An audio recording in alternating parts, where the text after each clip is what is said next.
Today I want to very specifically discuss roast profiling strategies for washed coffees versus natural coffee. Here we have around 250 beds. You see most of them behind me. This is where it all starts. Selective picking of ripe cherries.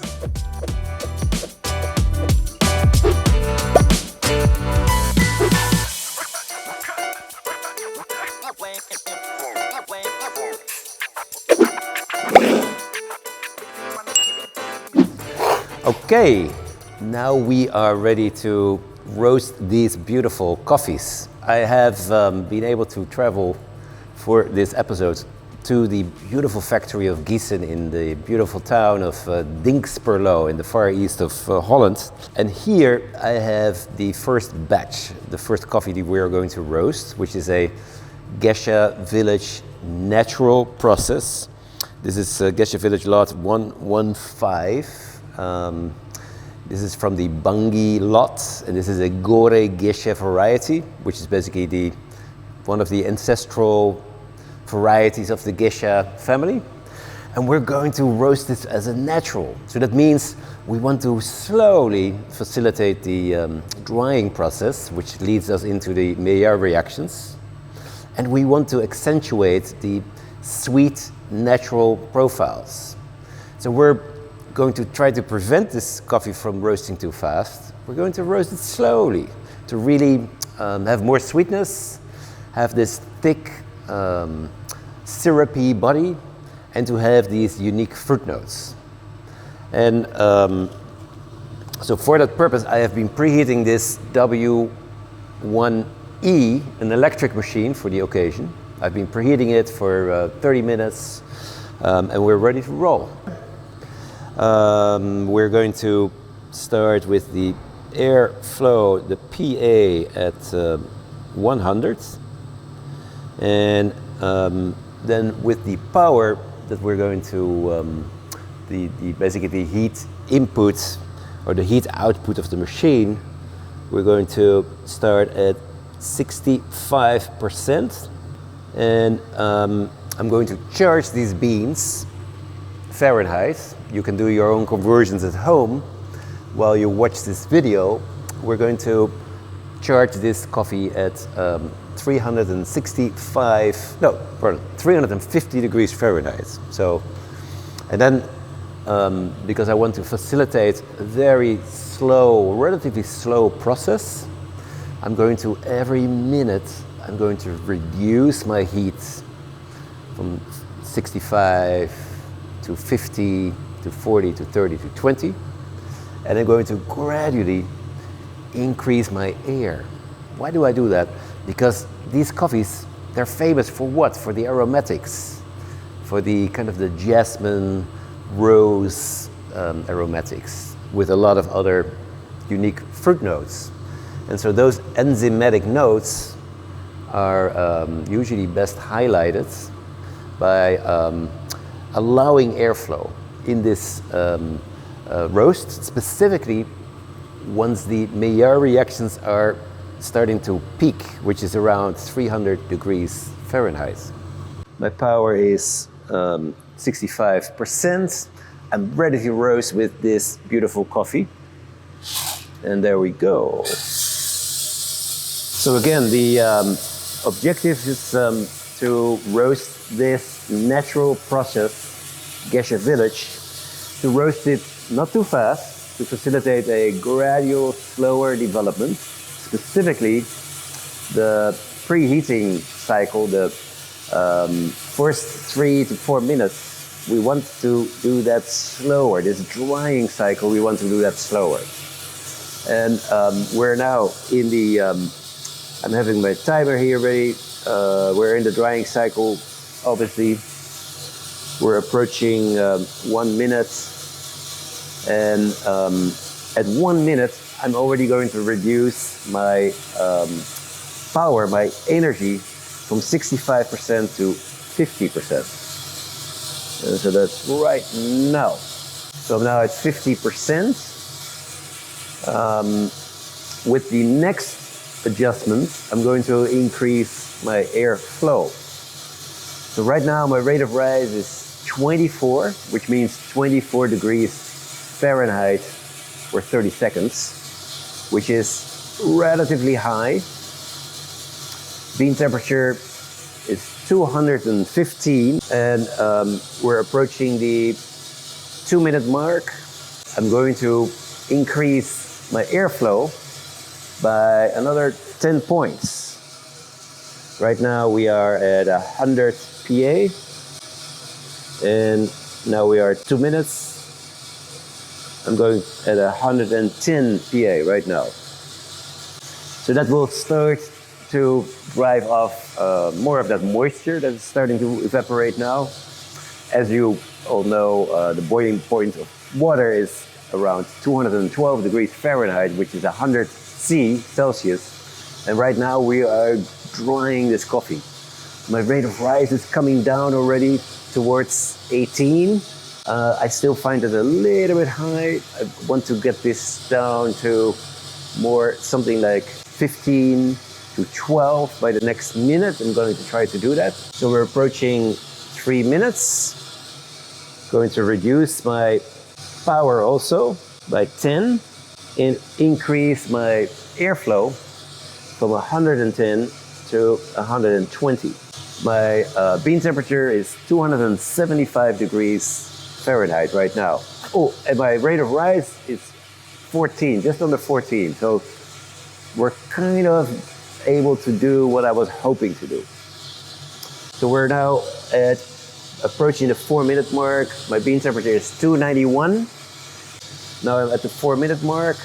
I'm going to increase my air again to remove some of this excessive heat. And I'm going to gradually adjust my burner. Should I do it? I'm now at 8 degrees rate of rise, 7.2.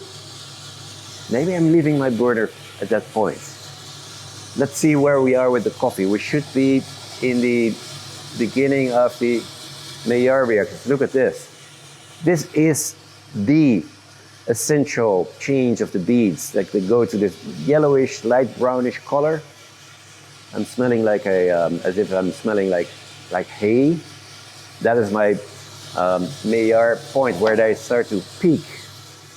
And the bean has now been losing a lot of its distinct moisture. So now we are at 5 minutes. I'm going to increase my air again from 130 to 140. And my bean temperature is 314. My rate of rise is 5.5, 6. I don't think I want to change the power at this point because I'm kind of like this rate of rise at this level. I don't want to get a rate of rise that's too low because then I'm running the risk of stalling the roast, right? We're now at 5 minutes, 6 minutes, 15. So I'm going to, what shall I do? This is the mind of the roaster that speaks. What shall I do? How shall I respond to this? I think I'm just leaving it for now. I'm going to reduce my air slightly, going from 140 to 130. So I'm keeping more heat in the drum. That will help me keep my pace with my rate of rise as well. What did I want to do? I wanted to roast this coffee slowly with gradual, slow development. We are at 332 bean temperature, Fahrenheit. We're right before that first crack, right? I think I'm starting to smell some of the very first essence of this coffee. And so we have, I think, what we see unfold is a very good example of how we can slow a roast down to facilitate the optimum flavor development of this natural process geisha village. Bean temperature is almost 340. My roast time is almost 8 minutes. And I think I mentioned that I was hoping for a first crack somewhere between 8 to 9 minutes. And I feel that we are getting that done quite well. It's always beautiful when these videos behind the roast, when it works. And trust me, it has many times, it has not always worked right at the same moment. So my roasting time now is going towards 8.5 minutes. Let's see how those beans are doing. As you see, I haven't been making much intervention in the last couple of minutes because I feel that these beans are on a nice roll. Hope you can see the color of the beans. So what you should get out of this is, for natural process coffees, specifically coffees that you pay good premiums for, and these coffees, you want them to shine in your cafe, the slow development of the coffee in the roasting machine is really essential.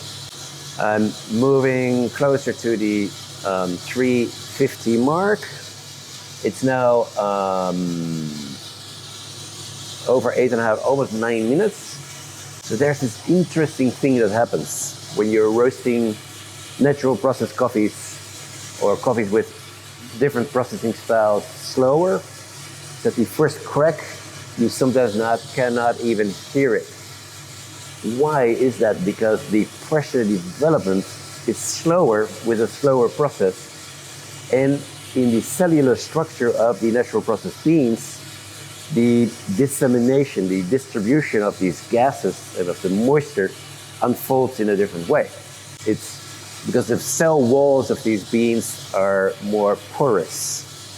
354, we are now very close to where we should normally hear a first crack. Maybe you want to bring the camera closer, then you can see where these beans are. So these beans look very much like they have already been going through a first crack. And if I want to validate that, 356 bean temperature, roasting time is now over 10 minutes. I'm very close to calling this a roast. Final validation.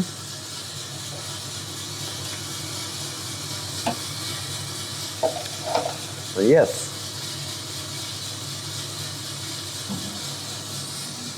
Let it stop this roast. Boom, boom.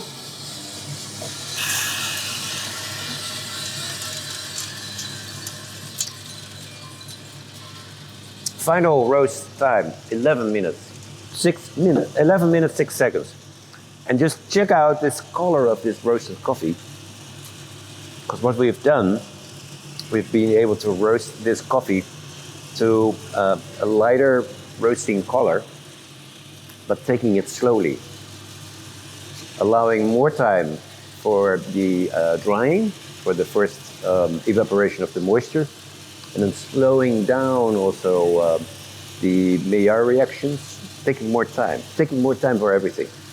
And that is a way to successfully allow a natural process, in this case, Gesche from Gesche village, to shine.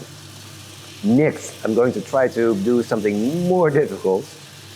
I'm going to roast a small sample of the Gesche village washed and show you how to strategize that.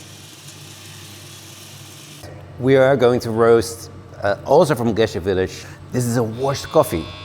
What are we looking for in washed coffee? We are looking for acidity. We want to highlight the beauty of the acidity of such coffee. Plus, washed coffees, they're famous for their unique florals and fruit notes, the enzymatic notes. We want to highlight those. Now, how do we accomplish that best? With more heat than in comparison with the natural.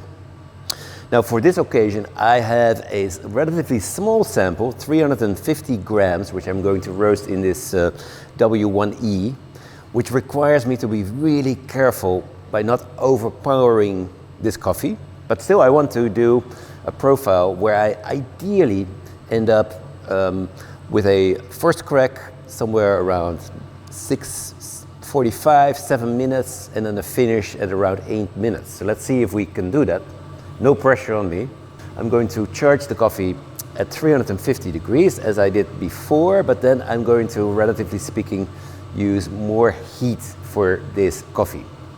Now I reduced my batch size on this one versus the natural because I only have 350 grams of this coffee. That is not uncommon to what could happen in your case as well, in your shop. And there we go. So I'm starting at a PA air pressure of 100. I'm going to increase the air pressure while we talk to the maximum setting for this machine.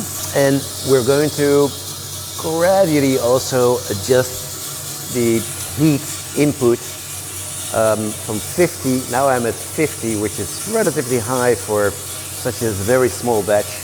Going to go down to 40, to 30, to 20, to 10. So with a washed coffee, I want to allow the drying cycle to be shorter. What does this do? That the pressure buildup with the water vapor starts to induce a major process that follows upon that. So we're now at 1 minute. I'm going to reduce my heat to 45%, just very minimal. Just going to wait until I see a little bit more development. My rate of rise is still very high, 27. Maybe I'm going to reduce my heat input a little bit more. I'm going to reduce my heat now to 40%. And we will, with the next milestone, which is the 2-minute mark, I will increase my airflow. Again, airflow is so important for these types of coffees. This is where the Giesen technology offers a unique solution, because with airflow I can facilitate more of these really unique enzymatic notes. 2 minutes coming. I'm going to increase my airflow, my air pressure by 10 points. So now I'm at a PA of 110. My bean temperature is 26. My rate of rise is still a little bit high, 20. I want to get this gradually to come down. If you can see that, this is my rate of rise curve, and so it's peaked relatively high, and now it's finding its way down. So that, that looks good. My rate of rise is 16 right now. Airflow, air pressure at 120 now. And I'm just looking at my heat input. I'm going to reduce my heat by another 10 points.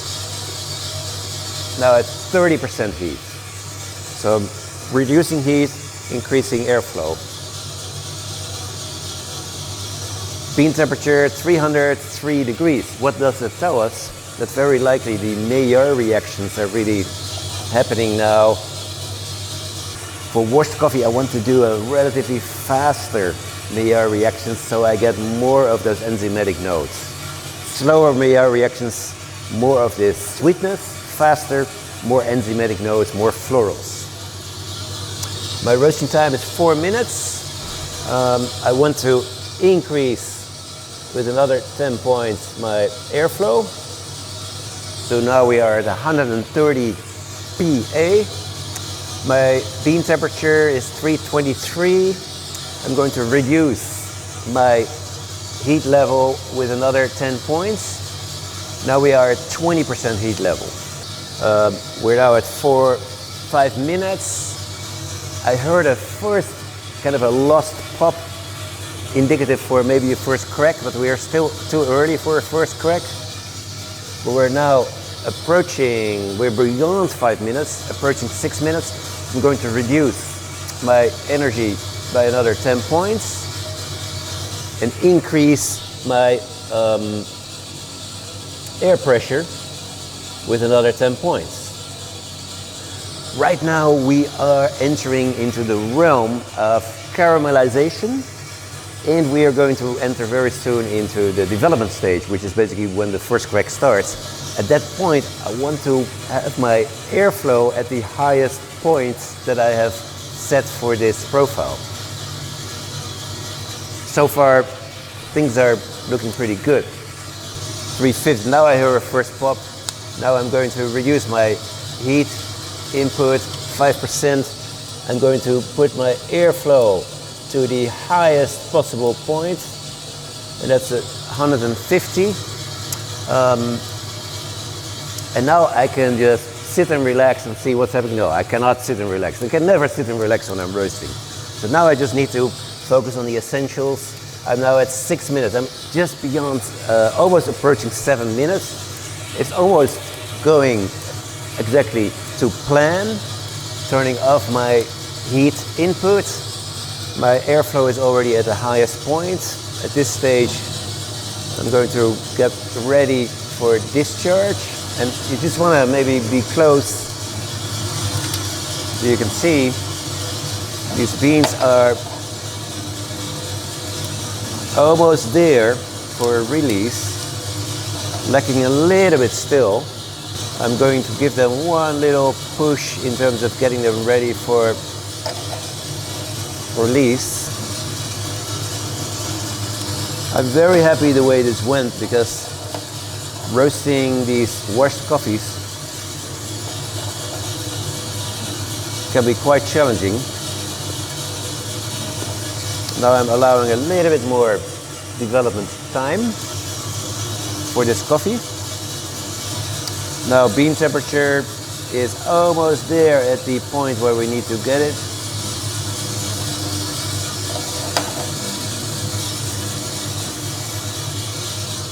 And I'm going to finish this roast. Roast time 7 minutes 45 seconds. End temperature 358 degrees. And if I guesstimate my development percentage, it's around 16% from the moment that the first crack started to the end of the roast. And so am I happy about this roast? I'm actually quite happy about this roast. You don't see me quickly happy about the roast, but here I feel I hit the right numbers. And if I just eat a bean right out of the tray, then I get this unique kind of citrusy note, which is really what I'm looking for with this coffee. So here you saw two, I would say, good examples of how to profile, how to strategize naturals versus washed. Naturals, slower, facilitate the sweetness, the fruit notes, and the washed, more heat, highlight the acidity and the enzymatic notes. So if you do that, then you'll be successful. If you need any help, just you know where to find us behind the roast, and your questions are very welcome. This was a fun session. Hope to see you next time with another Behind the Roast.